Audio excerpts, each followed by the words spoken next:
Salut à tous et bienvenue pour un autre épisode de 8 Talk Podcast dédié aux acteurs de la créativité. Notre invité d'aujourd'hui est un jeune entrepreneur, voilà, créateur visionnaire, passionné d'art et de culture et de multimédia. Il est le cofondateur de la marque Jana, inspiré par la culture africaine et mondiale. Il est aussi membre du club Blue Lab. Ladies and gentlemen, 8 Talkers, Gaston Ouedraogo. Comment vas-tu, frère? Ça va très bien, toi? Ça va bien, ça va Tu vas bien. bien? A.K.A. Black Crésus, c'est ça? C'est ça. A.K.A. Mandela aussi. Aussi. On en parlera. Mais dis-moi d'abord, d'où vient le Crésus? Donc Black Rhesus, c'est un surnom que je me suis donné. Ça part de ma passion pour l'histoire et plus précisément l'Empire romain. Et donc Crésus, qui était un empereur romain, j'ai décidé de me dire Black Crésus, le Crésus noir. Ok. Et donc c'est comme ça que ça part. Ah d'accord, je pense que pour Mandela, on en parlera plus. Je n'en dirai pas plus. Mais avant tout, nous vous demandons vraiment de suivre la page sur Instagram à 8soc.podcast et aussi à activer la cloche de notification qui s'affiche juste au bas de l'écran. Voilà.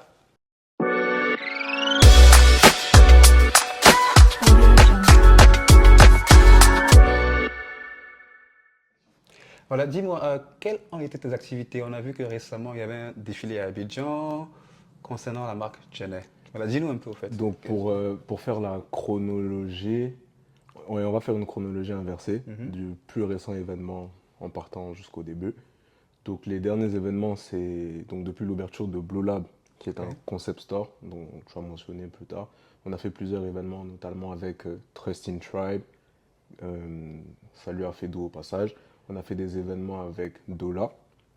Et donc pour revenir un peu plus tôt, on a aussi fait le premier défilé de Jenna, qui, à mon sens, était une réussite. Pas parce que c'est moi qui l'ai fait, Voilà. mais des retours que j'ai On a eu eus. des retours, bien sûr. Et je pense que c'est aussi une réussite parce que j'ai réussi à... Enfin, on a réussi parce qu'il y a aussi Jean-Yves, mon collaborateur, sur Jenna. On a réussi à vraiment montrer ce qu'on voulait montrer et sortir de la bulle dans laquelle on nous mettait. Voilà, justement, en parlant de collaboration, la marque Genet est une collaboration C'est ça. En de fait, Jean-Yves Yébéi et de toi. Ou, Jean-Yves et moi, on est co-founders. ok. Donc on peut dire qu'on collabore et on crée, on produit et on pense Jenna à deux. C'est-à-dire que c'est pas une seule personne, c'est Ok. vraiment à deux qu'on Mais, travaille. mais comment est-ce que c'est né? Comment est-ce La comment est-ce que rencontre, cette collaboration, voilà, la rencontre? bah, Parce que de deux pointus créateurs amis, ouais, qui se rencontrent. le pire, c'est que la rencontre est vraiment, on va dire, mystérieuse. Mhm. Mais c'est tout ce qui nous pousse en fait à vraiment travailler. Parce que de base, je suis quelqu'un qui n'aime pas vraiment travailler avec du monde. Et Ah lui bon? aussi. Ouais, mais c'est pas trop mon truc. Parce que je préfère contrôler mon propre emploi du temps, Ok. mettre la motivation et l'énergie que je veux, quand je le veux. Et souvent, c'est compliqué de demander aux autres personnes de faire la même chose. Mais avec Jean-Yves, en fait, ce qui s'est passé, c'est que j'ai vu ses vêtements. Il avait déjà commencé Jenna. Ok. Je n'étais pas encore dedans. Et j'ai vu ces vêtements, j'ai bien aimé ces vêtements et donc j'ai voulu les acheter.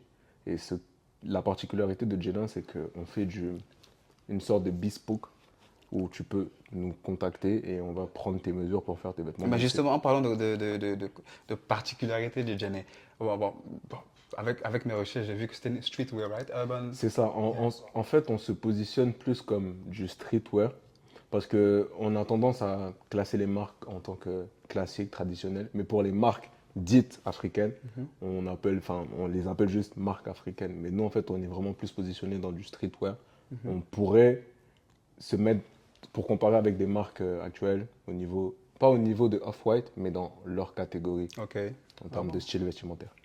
Ah, ça c'est En très termes bien. de style vestimentaire. Ah, d'accord. Mais il y a un petit détail qui nous rappelle sur la marque Genet. D'abord, j'aurais cru entendre que la marque Genet vient du jargon jean, Jean, ivoirien, non? c'est ça, exactement. Voilà. D'où te vient cette inspiration de pouvoir de capter ce sens de. Jean, il vient de Yopougon. Ok. Et Qu'est-ce que tu me dis? non, ça veut tout dire et rien dire en même temps. Jean, il vient de Yopougon. Uh-huh. Et en traversant les rues d'Abidjan, l'argot Nouchi, c'est quelque chose qui est commun. Maintenant, qui s'est exporté et qu'on entend même dans des chansons françaises. Donc, Jenna, ça reflétait d'abord le jean, mais il y a aussi plusieurs connotations cachées comme Jay, qui est l'argent, Ah oui. et qui est aussi un symbole de notre collection actuelle. Donc en soi, c'était une manière de faire un petit rappel à tout ça. Ok, d'accord. Il y a aussi quelque chose qui... Quand je regarde le jean, je vois un print spécial Oui. sur le jean. Et c'est l'image de la Première dame. première De la dame, première dame. première dame de C'est la ça. Côte d'Ivoire. C'est ça, c'est ça. Marie-Thérèse Oufoué, Oufoué. oui. Pourquoi le visage de Marie-Thérèse Euh, Oufoué? le visage de Marie-Thérèse Houphouët-Boigny, c'est vraiment en rapport avec ce qu'elle représente pour la mode et pas ce qu'elle représente pour le pays. C'est-à-dire que les gens ne se rendent pas forcément compte, mais elle a eu une réelle portée sur le Ah. monde de la mode qui était dominé majoritairement par des femmes.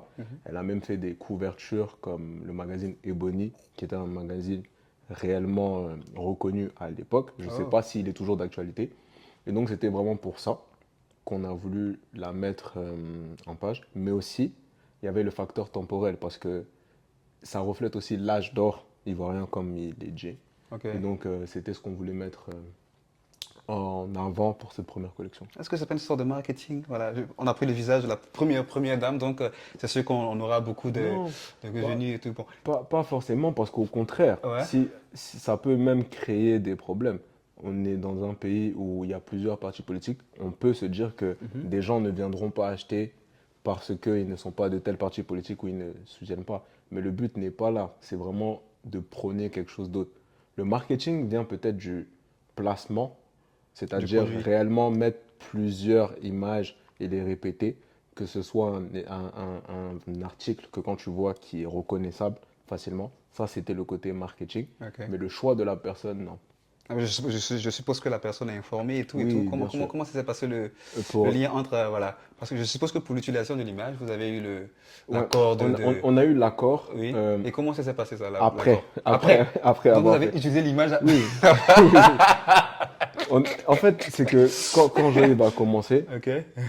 il a réellement commencé sans se dire et sans forcément prévoir qu'on allait partir Mais dis-moi, aussi loin.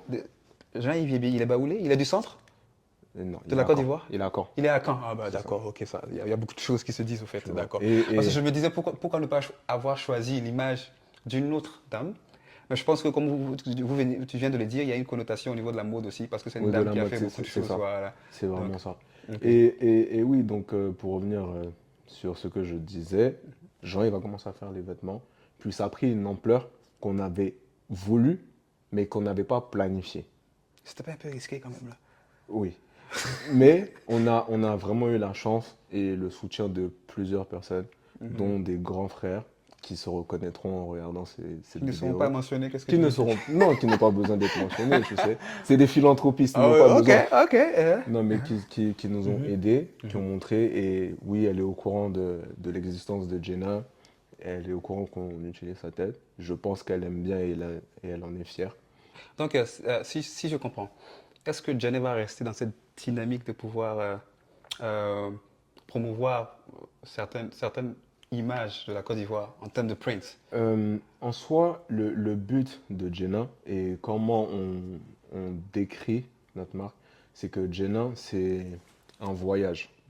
Dans le sens où tous les vêtements que l'on veut créer doivent avoir une histoire et que par soit l'achat de nos vêtements ou en suivant nos activités, tu puisses voyager avec nous à travers des moments clés, mais pas que de l'histoire de la Côte d'Ivoire, mais de l'histoire de toute l'Afrique. On a commencé par la première dame, qui était, comme on appelle ça, dans un moment clé de l'histoire, l'âge d'or ivoirien. On est parti sur la culture Akan, qui a un mix entre les Akans de Côte d'Ivoire et les Akans du Une sorte de Ghana. créer la diversité au niveau Et dans le futur, on culturel, ira tout et vers tout. d'autres aussi pays d'Afrique. On n'est pas focus que sur la Côte d'Ivoire. Le but, c'est de toucher tout le monde et de vraiment pouvoir valoriser notre culture, qui est la culture africaine d'abord, et après la culture de chacun des pays. Ok, ça c'est bien donné. Il y a aussi une nouvelle vague de créatifs à Abidjan. Mm. Ouais. C'est vrai. On a vu beaucoup aussi le Blue Lab, voilà, Le on en Blue parle Lab, bien, non? c'est ça. Le Blue Lab qui est... Qu'est-ce que le Blue Lab? Donc, le Blue Lab, c'est un endroit, c'est un lieu, premièrement. C'est un concept store où on vend justement toutes les marques de ces nouveaux créatifs. Ok. Et pas que d'Abidjan, mais de l'Afrique principalement, avec quelques personnes qui viennent de l'étranger. Mais en même temps que c'est un concept store, c'est un lieu, c'est aussi plus grand que ça parce qu'on essaye de créer une communauté de créatifs. C'est-à-dire que le but est vraiment de promouvoir la créativité ivoirienne, africaine, et au lieu que d'importer tout le temps, pouvoir exporter notre culture, notre art et nos vêtements et réussir à faire un impact durable en fait sur la mode africaine, comme ils l'appellent, parce que ce que je dis c'est qu'il n'y a pas de mode africaine, il y a juste de la mode. Le fait de créer des labels mode africaine, Yeah. mode temps, c'est juste pour cloisonner le talent des gens et je pense pas que ce soit bon. L'idée, elle m'est venue parce que moi j'ai eu la chance de pouvoir beaucoup voyager. Là on est à Londres. Yeah. Je vais tous les jours et là même je reviens d'un concept store. Donc j'ai la chance de pouvoir voir ça et c'est quelque chose donc qui a influencé aussi la création de Blue Lab. J'ai pu le voir aussi à New York, à Cape Town et j'ai vraiment été stupéfait de comment les gens ont une facilité de collaborer, de s'aider et de pousser sans se rendre compte l'art et leur niveau. C'est-à-dire que des gens à Cape Town font des jeans qu'on peut faire aussi à Abidjan et le vendent à des prix comme si c'était des marques, en fait des marques européennes, comme diraient certaines personnes. Et ça se vend. Et ça fait sold out.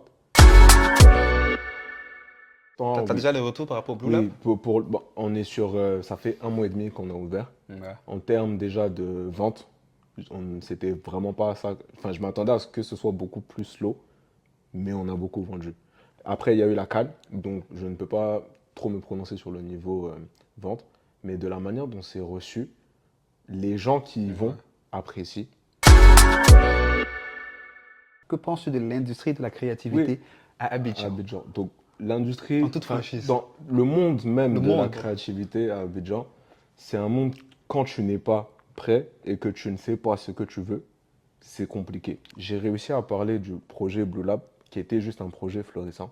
Des personnes qui représentent, parce que les personnes qui vont au lab en ce moment, c'est des personnes incroyables.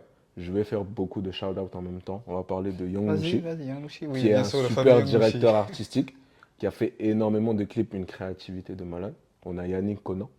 Est-ce qu'on a besoin de le citer? On ne le cite plus.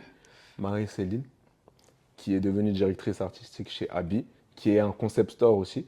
On a énormément de personnes. Je vais citer Perfect Black, photographe. On a Georges Brully, peintre. On a des marques comme Jenna, Bana En fait, Bana, dans toutes qui les personnes, représentent. sorry, avec En fait, toutes les on a personnes que tu as énormément de citées, choses. ce sont des grandes figures, des grandes images et des personnes qui ont vraiment une diversité culturelle. Exactement. Voilà. Mais Et, tu n'as pas et mentionné un local qui peut-être je peux c'est dire, créé et c'est fait qui lui-même. s'est fait, non Mais pas qui s'est fait lui-même, qui s'est affilié à vous pour comprendre le système et essayer de développer. Parce que tout ça, il y a des connaissances, hein, tu vois. Tout ça, ce sont des gars qui sont dans le truc il y a ces longtemps quand même. personnes-là, Hein? on n'a pas. Ce que je veux expliquer, c'est que Blue Lab n'a pas besoin de ces personnes-là pour l'instant. Nous, la métaphore que je donne, c'est comme on est un TGV, on part à pleine vitesse.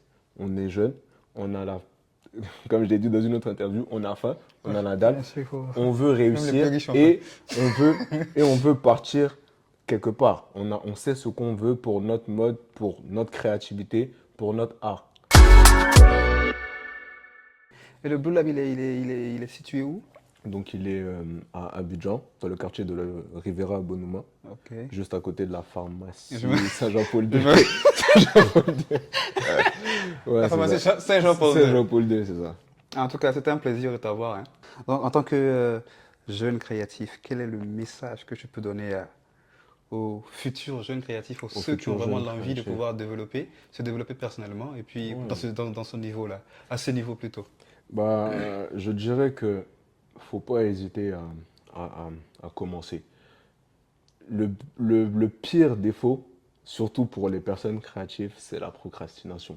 Le fait d'attendre pour faire quelque chose, ça va pousser. Et en fait, le monde créatif change tellement rapidement que tu vas te dire, oh, j'ai envie de faire des maillots. Tu attends. 2 mois plus tard, 17 personnes ont fait des maillots.